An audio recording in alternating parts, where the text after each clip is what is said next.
Agora nós estamos contentos com nós protegidos para abrir vertical novo aqui, expansão de vertical que está queda mais bonita mesmo, é o essencial, algo necessário, seguro mirando o crescimento que o Bonaire conhece no último ano, o crescimento da população de Bonaire, mas também seguro da quantidade de turistas que visitam a isla, porque mira que o aeroporto tiki-tiki também tem uma expansão e essa aqui seguro onde promete estar para dentro aí que está muito importante.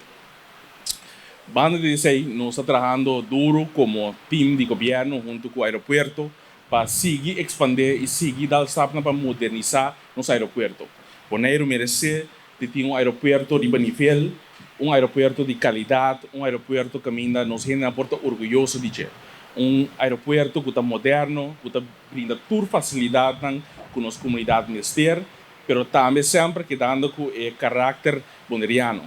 Coisa que no momento que você chega na Bonaire, você sentir você hora na casa, aqui na aceita seguro algo que nós avisa seguro também na entre time de via que para nós aceita essencial dentro do desenvolvimento de master plan para que via que sempre nos quer para manter caráter boneriano aí.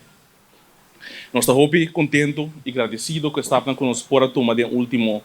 ano para a expansão do aeroporto. E hope que mais vai suceder também pronto, onde estavam também é parte de vertical, chegada, sala de chegada, no momento que você chega, você mira a bagagem, band, tudo em saco, é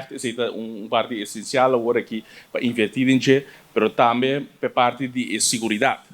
Se você é a plataforma que nós temos que nos mestre expandir e nos mestre cambiar inteira a maneira que está em cada outro e nós sabemos agora que junto com o Ministério de Inway para nós chegar a acordo junto que ainda não vai pôr fundo disponível para ajudar que sei e o governo também está reservar fundo para sei dentro de pouco. Então nós estamos obligando que sei step concreto também para seguir com a melhoração do aeroporto para a segurança mas também para a parte de modernização do aeroporto completo.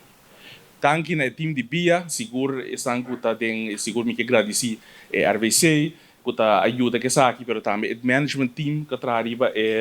plano aqui e também seguro inteiro time, equipe de BIA que assoro para